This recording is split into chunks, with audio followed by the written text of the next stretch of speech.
Hey guys, welcome back to Guys at Magic. It's me, it's Steven. Today I'm joined by Hunter. Hunter, say hello. Hello, everybody. Today we are doing Hunter's $300 upgrade to the Everyone's Invited Secret Lair Precon deck. I was super excited about this deck. I don't know if I was super excited after seeing the Precon, but I'll be honest with you, after seeing Hunter's $100 upgrade, I can only imagine that I'm going to be even more excited now to see all the $300 additions.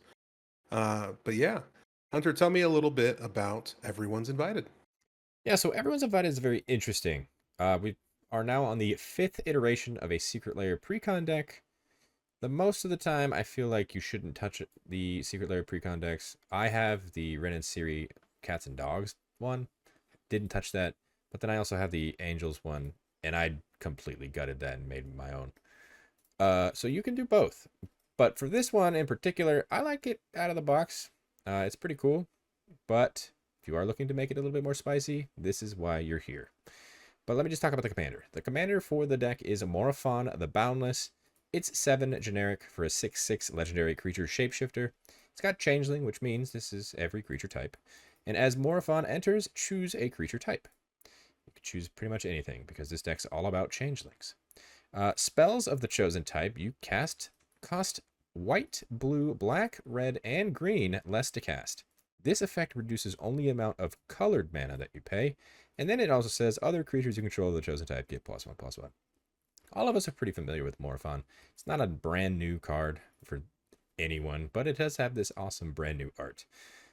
So the name of the game for this deck in specific is we're shapeshifters. We're just trying to get all of our creature types out.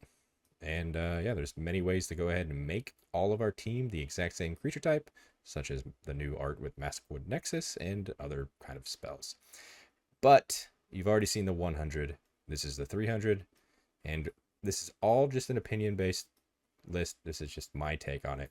And honestly, if you want, keep the deck right out of the box. It's the same. So do that. Yeah, you could do that. Or if you want to make it spicier, because I like making my decks a little bit spicier, you can continue to watch this video and let's have a good time. Absolutely. So, with that being said, Hunter, let's go ahead and throw up all the $100 additions on the screen right now. Is anything changing from this list? No, I am keeping everything that I added into the $100 edition kind of the same. So it is 100% the same. I like those additions. They're staying the same. Yeah, you put them in there for a reason. But with that being said, I'm super excited to see the additions for the 300. So let's go ahead and get straight into the creatures. Yeah, so creature department first. I just want to make just a little caveat right in the beginning here of these additions.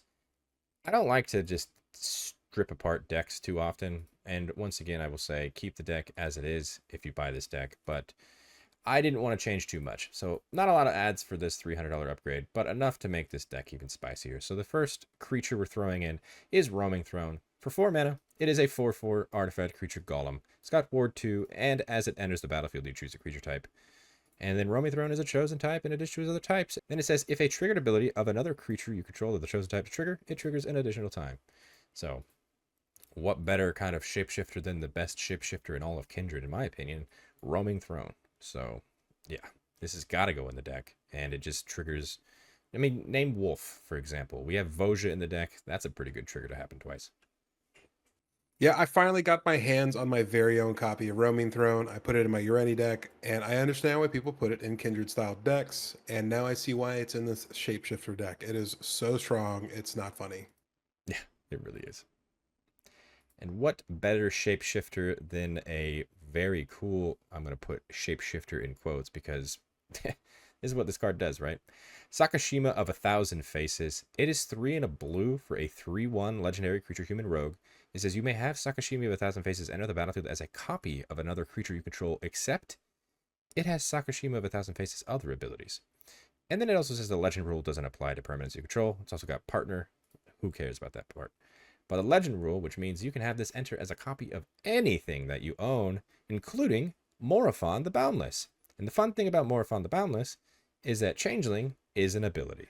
So now we also are making Sakashima a Changeling on top of its other things. So then, bang, we are all creature types. Yeah, Sakashima of 1,000 Faces. 1,000 different types of changelings. Good addition.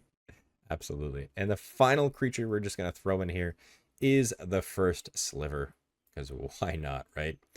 It is Wooburg, so just white, blue, black, red, and green. It's a legendary creature sliver. It has Cascade, and then sliver spells you cast have Cascade. Guess what, Steven? If we set Morophon the Boundless enters as a sliver, that just makes the first sliver free. And then Yeah. every single kind of whatever we cascade into, just let's just keep going. Let's just all of our shapeshifters now have Cascade. I mean, I have a first sliver deck, and it's very fun and very annoying. Not for me; it's for the other three people at the table. So I can only imagine this is going to be quite annoying as well. Definitely will be. That looks like all the creatures, Hunter. So let's go ahead and jump into some instant goodness.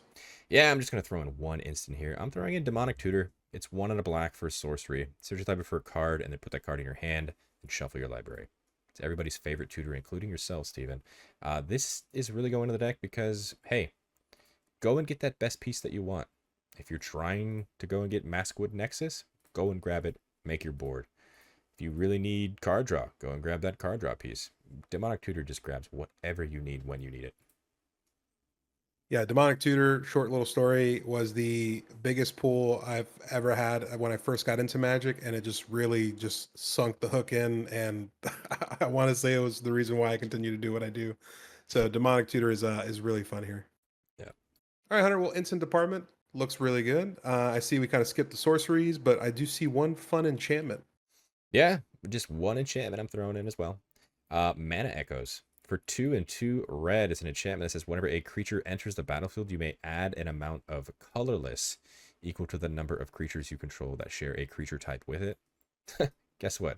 We are changelings. So essentially, we might be just netting a bunch of mana every time we cast a changeling. And then our commander also reduces the cost. So we're just going to keep snowballing into just free spells.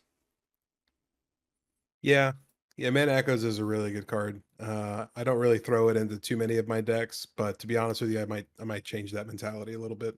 It's a very good card. All right. Well, looks like we're on to the lands. One of my favorite parts of the video. Go ahead and get into it. Yeah, so if you remember from the $100 upgrade, hopefully you went and watched that video already, but I actually threw in bond lands and took out some filter lands. I'm continuing the trend a little bit. I'm throwing in 3 more bond lands and a shock, and you will see which cards I'm swapping when we get to our cuts. But Sea of Clouds, Spectators hitting Undergrowth Stadium are all the bond lands in those specific colors. All enter the battlefield tapped unless you have 2 or more opponents. We are playing Commander, and at a premium product like Secret Lair being specifically this one $200, you would kind of expect the land base to be decent. That's the worst part about this deck. So I really wanted to put my money just into the land base, and if you are picking up this deck and you do want to just kind of upgrade it just a little bit, I would put all your money into the lands. But yeah, Sea of Clouds taps for a white or blue, Spectator red or white, and Undergrowth a black or green. And then I'm adding Watery Grave. It is the shock. It's an island swamp. Enters battlefield, you may pay 2 life. If you don't, it enters tapped. And the reason I'm throwing in this specific shock, if you remember, 100, we added Morphic Pool already. So we're just putting in the extra kind of Dimir land that taps for those colors. Short, sweet, to the point. I'm loving it. Absolutely. All right, Hunter, well, those look like all the additions. So let's go ahead and get into the sad part. We do have to remove cards. We can't run a deck that is in a 100 card format with all these great cards and basically be sitting at like 150. Because if we could, I'd run a 300 card deck. I don't know about you. I think that'd be chaotic but fun. But yeah, let's go ahead and throw up on the screen right now all the removals from the 100. Are we changing anything from this list? We throwing anything back in? Nope. Everything that was cut from the 100 is staying cut for the 300. All right, fantastic, my friend. Well, it looks like I'm seeing a quick little swap. So you looks like you added 3 creatures. Looks like you removed 3 creatures. Yeah, make it short and simple. Unlike the $100 upgrade, we are going to be cutting 1 shapeshifter. So we are going to get rid of Chameleon Colossus. It's 2 and 2 green for a 4/4 creature shapeshifter. It is a changeling. It's got protection from black. And has an ability where you can pay 2 and 2 green. It gets +X until end of turn, where X is its power. It's just a big dumb beater. I'm just not here for it. I felt like this was kind of the weaker of the bunch of shapeshifters, and for the mana cost, I'm trying to just even out of the mana cost of the new creatures. So this one's out. Kinsbale Cavalier is 3 and a white for a 2/2 creature Kithlin Knight. It just says knights creatures you control have double strike. I get it. That's a powerful effect. It's cool that all of our knights are going to have double strike, aka our shapeshifters. But that's it. We added a lot cooler creatures that have more than just one ability here. And in the long run, I think double strike is not as aggressive. Once again, if you don't have any other evasion, it's just hitting twice, it's getting blocked. And the final creature we are getting rid of is Sophia, Dogged Detective. It's 1 green, white, and a blue for a 3/4 legendary creature human detective. It says when it enters the battlefield, you create Tiny, a legendary 2/2 green dog detective creature token with trample. It also has an ability to pay 1, sacrifice an artifact token. You put a +1/+1 counter on each dog you control. And then whenever a dog you control deals combat damage to a player, you create a food token. And then you investigate, which is just creating a clue token. I know it's doing a lot here, but is it doing enough that the cards that we just put in the deck? Uh-uh. That ability to pay 1, sacrifice one of the tokens you make after you strap in with a dog just to put 1 counter on all of your team, essentially. I just feel like the other cards we are putting in are just a bit stronger. Yeah, I completely agree. I understand the removal of these cards. The double strike is nice, but again, no trample. You're kind of basically just swinging and getting blocked by a 1/1 most of the time. Chameleon Colossus, it is a big dumb beater. And Sophia, I never really liked that card to begin with. So, I have nothing really nice to say about it. Mm-hmm. All right, let's get into the sorcery slash instant removal. Looks like I see 2 of these bad boys. Yeah, 1 sorcery, 1 instant. Distant Melody. 3 and a blue for a sorcery that says choose a creature type, draw a card for each permanent you control of that type. Yeah, that'll be cool if you get a whole board full of stuff, but I feel like most of the time with these kind of card effects, you're just sitting on this card until you have a certain amount of threshold of creatures, and then it's a good card. But we did add, if you remember from the 100, Guardian Project, which is a just permanent card draw effect, which is fantastic. And we have other card draw effects and card advantage effects in the deck, so we didn't need a one-time effect like this. Yeah, Distant Melody's kind of a weird card for me. I do enjoy it. I run it in a couple of my decks, but they usually go very, very wide. So, in my opinion, if you're paying 4 mana for 4 cards, yeah, it's great, but at the same time, I don't think it's doing enough. Another card I am getting rid of is going to be Arcane Denial. I know it is like the only counter in the deck, but our deck isn't really trying to do the counter thing and hold back on blocks. We're trying to be aggressive here with our shapeshifters. It's 1 and a blue for an instant. Counter target spell. Its controller may draw up to 2 cards at the beginning of the next turn's upkeep, and then you draw a card at the beginning of the next turn's upkeep. I've never been a fan of Arcane Denial just because of the fact that it does help your opponent just refill their hand even better than just they're losing 1 card, you're giving them 2 extra cards that essentially might be better than the card you countered. Yes, you are also just doing a 1-to-1 swap with getting rid of Arcane Denial and drawing a card, but once again, the downside of giving your opponent 2 extra cards is not good. Yeah, it could be really good, could be really bad. You never know. And all right, Hunter, you added 4 lands. You're getting rid of 4 lands. Talk to me about these lands that care about certain things. Yeah, so we are getting rid of the lands that care about creature types. I understand why they're in the deck. It's very easy to drop these lands, and every time this land drops, for example, we'll talk about the first one. Ancient Amphitheater says it comes into play, you can reveal a giant card from your hand, and if you don't, it comes in tapped, and it taps for a red or a white. So obviously, you're going to play this land, you're going to be like, check out my shapeshifter, and then put it back in your hand. It comes in untapped. Do you know what's better than that? Just the bond lands that just come in without having to give your opponent information. I'm not trying to show my opponent like, hey, this is one of the cards that's in my hand. Not interested. So that's why all of these are getting rid of. I did keep 1 in the deck, and the reason I kept 1 in the deck because for some reason they threw in the other one that taps for 3 different colors. So, but the other just 1-to-1 swap here, we're just getting rid of. So Guiltleaf Palace, this one cares about elves. Wander Wine Hub cares about merfolk, and Secluded Glen cares about fairies. They all tap for the respective colors. So black, green for Guiltleaf, white, blue for Wander Wine, and Secluded Glen cares about blue and black. So yeah, just not trying to give my opponent information.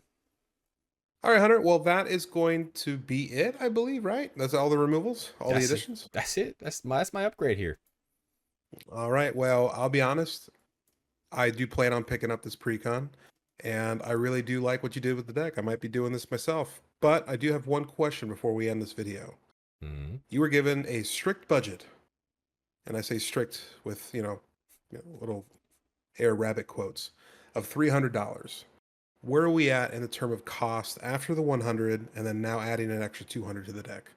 Yes. So at the time of recording this video, we're sitting at a nice $295.16. That's what I like about you, Hunter. You save the people money, and I think that goes unnoticed a lot. I appreciate it. No problem. No problem. Any last final thoughts about the Everyone's Invited Precon? Yeah, everyone's invited that can pick this deck up. I'll tell you that much. It's a cool deck. Shapeshifters, I mean, there's not really much to say about Morophon the Boundless. It, like I said in the beginning of the video, this has been a card that has been around for a few years now. So if maybe you already have a Morophon deck, but if you don't, this is a great way to start. I think picking up this, you'll get a lot of shapeshifters. And then the art on top of that is just fantastic. All 10 brand new art cards. It's I'm here for it. So once again, pick this deck up if you care. Otherwise, it doesn't matter. It's just a secret layer deck. But Steven, you're excited about it. I don't know if I'm excited about it for the right reasons, but yes, I am excited about it. All right, guys, that's going to do it for today's video. If you liked the video, don't forget to leave a like down below. Also, subscribe while you're there. And in the comments, let Hunter know how he did with the upgrade. Are there some cards he missed? Are there some cards that he should have taken out instead? We always love hearing and reading all the feedback. Also, in the description down below, you will see the Moxfield link to the deck list. Go ahead and check it out. Do some gold fishing. See if you like what is going on. And then also in the description, you will find all of our links to all the social media. It is at Guys at Magic for everything.